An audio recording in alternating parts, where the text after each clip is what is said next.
தமிழக முதல்வர் திரு விஜய் அவர்கள் ஒரு சிறப்பான உத்தரவை இன்றைக்கி பிறப்பிச்சிருக்கார்.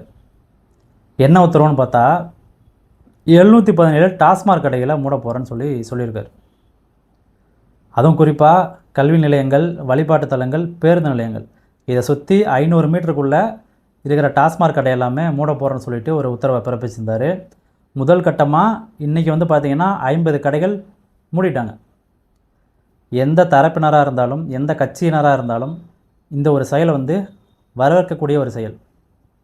ஏன்னு கேட்டால் சமூக நலன், சமூக அக்கறை யாருக்கு இருக்கோ அவங்க மட்டும்தான் இதை பற்றி யோசிக்க முடியும். நீங்கள் பார்த்தீங்கன்னா பாட்டாளி மக்கள் கட்சி பார்த்திங்கன்னா ஆரம்பத்திலேருந்தே சொல்லிட்டு ஒரு விஷயம் டாஸ்மார்க்கை மூடணும்.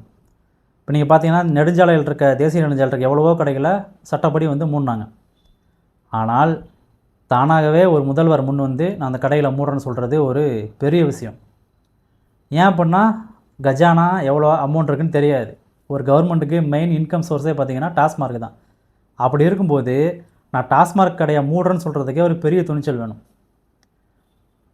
இந்த விஜயோட இந்த செயல் கண்டிப்பாக எல்லாருமே பாராட்டணும், எல்லோரும் வரவேற்கணும்னு சொல்லிட்டு நான் கேட்டுக்கிறேன். அதுக்கு அடுத்தபடி பார்த்திங்கன்னா இந்த போதை மையங்கள்னு சொல்லிட்டு ஒரு 65 இடத்துல நிறுவ போகிறாங்க.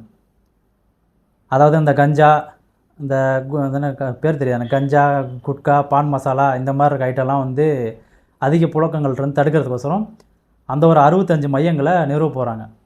இதில் என்ன ஒரு ஸ்பெஷல்னால் அந்த 65 மையங்களும் முதல்வர் விஜயோட நேரடி கண்ட்ரோலில் இருக்குன்னு சொல்லிட்டு ஒரு அறிவிப்பை அரசாணை இன்றைக்கி வெளியிட்டிருக்காங்க. இதெல்லாம் உண்மையாலுமே சொல்கிறேன், ரொம்ப ஒரு மகிழ்ச்சியான ஒரு செய்தி. ஒரு நல்ல தலைவருக்கான ஒரு அடிப்படை குணங்கள் திரு விஜய் அவர்கிட்ட தெரியுது. பார்ப்போம், பொறுத்திருந்து பார்ப்போம் என்ன பண்ணுறாங்கன்ட்டு.